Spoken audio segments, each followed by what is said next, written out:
چونیا شہر میں بہت سے صوفی بزرگوں کے مزارات بھی موجود ہیں۔ سید کمال شاہ بخاری المعروف پیر جہانیاں 7 رمضان المبارک سن 939 ہجری کو پیدا ہونے والے سید کمال شاہ بخاری المعروف پیر کمال جہانیاں سن 952 ہجری میں اچ شریف سے آ کر چونیا میں آباد ہوئے۔ سکھ انسائکلوپیڈیا میں درج ہے کہ چونیا پر ہندوؤں کا غلبہ تھا، جنہوں نے پیر جہانیاں کے زیر اثر اسلام قبول کیا۔ ان کا مزار چونیا شہر کی فصیل کے سامنے ایک ویران میدان میں ہے۔ وقت کی گرد نے اب یہ فصیل تو ختم کر دی ہے۔ چونیا میں رہ کر انہوں نے لوگوں میں اسلام کی تبلیغ کی، جس سے متاثر ہو کر کئی لوگوں نے اسلام قبول کیا۔ جہاں پر آج ان کا مزار ہے، اسی جگہ کے پاس ہی ان کا قیام تھا۔ یہاں پر انہوں نے ایک مسجد بھی بنوائی تھی۔ پرانی مسجد کی مخدوش حالت کی وجہ سے اب نئی جگہ پر ایک اور مسجد کو تعمیر کیا گیا ہے، جو کم از کم 1 صدی سے بھی پرانی ہے۔ آپ کی وفات 27 رمضان المبارک سن 999 ہجری میں ہوئی۔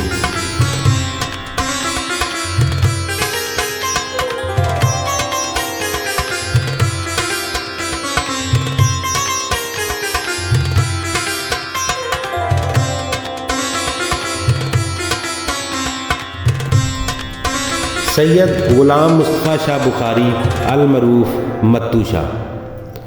سید غلام مصطفیٰ شاہ بخاری اچ شریف کے سید گھرانے سے تعلق رکھتے تھے اور وہیں سے ہجرت کر کے چونیا تشریف لائے اور اپنے مریدین کے ساتھ دریائے بیاس کے کنارے ڈیرے ڈال دیے۔ آپ کی پیدائش کے بارے روایت ہے کہ آپ بادشاہ ہمایوں کے دور میں پیدا ہوئے اور بادشاہ محمد اکبر کے زمانے میں وفات پائی۔ آپ کے ہاتھ پر کثیر تعداد میں ہندوؤں نے اسلام قبول کیا۔ دریائے بیاس کی موڑ کاٹتی پرانی گزرگاہ آج بھی گھاٹیوں اور ٹیلوں کی شکل میں آپ کے دربار کے نواب میں موجود ہے۔ آپ کا مزار 15ویں صدی میں تعمیر ہوا۔ یہ عمارت چونیا میں موجود پرانی عمارتوں میں سب سے قدیم ہے۔ یہ دربار پرانی اینٹوں اور چونے سے تعمیر کیا گیا ہے۔ اس پر موجود دوہرا گنبد بغیر کسی سہارے کے تعمیر کیا گیا ہے، جس کا اندرونی گھیراؤ 90 فٹ ہے، جبکہ یہ عمارت 36 فٹ بلند اور 36 فٹ ہی چوڑی ہے اور اس کا زمینی گھیراؤ 110 فٹ ہے۔ اس عمارت کا کل رقبہ 5 کنال ہے۔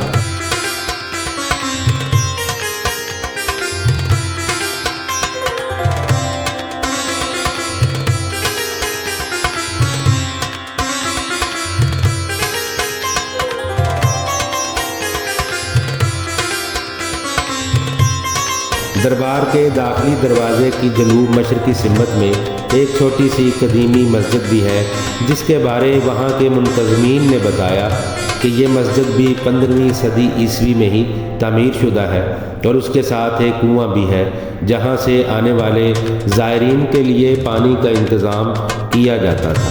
اب یہ کنواں متروک ہو چکا ہے۔ اس کی نشانی کو قائم رکھنے کے لیے اب اس کو پختہ کر کے اس میں مقدس اوراق کو ڈالا جاتا ہے، تاکہ ان اوراق کی بے حرمتی نہ ہو۔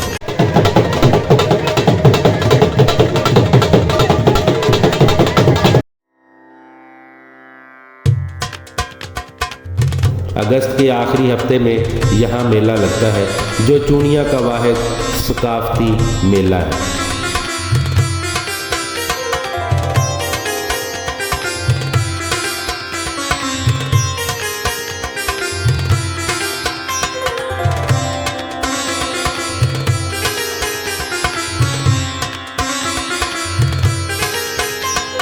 مسجد بہار شاہ کے ساتھ ایک مزار بابا بہار شاہ کے نام سے مشہور ہے۔ یہ مزار اصل میں پیر بابا مستان شاہ صاحب کا ہے، لیکن مشہور بابا بہار شاہ کے نام سے ہے، جبکہ بہار شاہ کی قبر مزار سے باہر اس کے صحن میں ہے، جو پیر بابا مستان شاہ کا مرید تھا۔ بہار شاہ اصلاً سکھ تھا اور مشہور ہے کہ یہ سکھ بابا مستان شاہ کی نقلیں اتارتا تھا۔ مریدین نے بابا مستان شاہ سے کہا کہ یہ سکھ جب آپ نماز پڑھتے ہیں یا عبادت کرتے ہیں یا ذکر و اذکار کرتے ہیں تو آپ کی نقلیں اتارتا ہے، آپ اس کو منع کریں۔ تو آپ نے کہا کہ آج یہ نقلیں اتار رہا ہے، کل اصل میں یہ سب کرے گا۔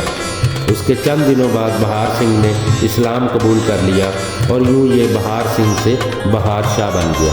آج یہ مزار بھی اسی کے نام سے مشہور ہے۔ مزار کے ساتھ ایک مسجد بھی ہے جس کا نام اسی کے نام پر مسجد بہار شاہ رکھا گیا۔ ناظرین، بہار شاہ کے متعلق یہ معلومات اس دربار کے متولی سے حاصل کی گئی ہیں۔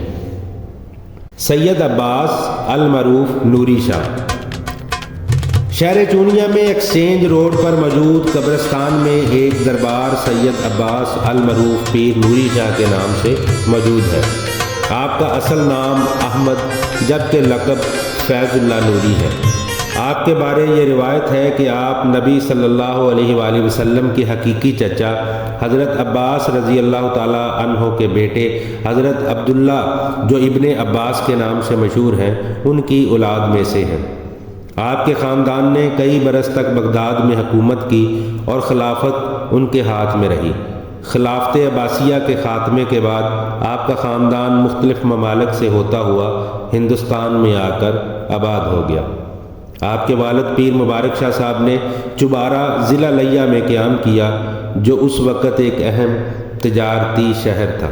آپ کی خانقاہ چوبارہ میں ہے۔ مغلیہ حکومت آپ سے خاص عقیدت رکھتی تھی اور نبی صلی اللہ علیہ وآلہ وسلم کے خاندان سے ہونے کی وجہ سے آپ کا خاص احترام کیا جاتا تھا۔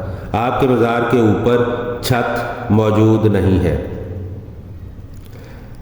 ناظرین، اس کے علاوہ سید ولی شاہ چک پیر کوڈی کے مزارات چونیا کے اندر مشہور ہیں۔ ان کے بارے میں کوئی بھی مستند تاریخی حقائق معلوم نہیں ہو سکے۔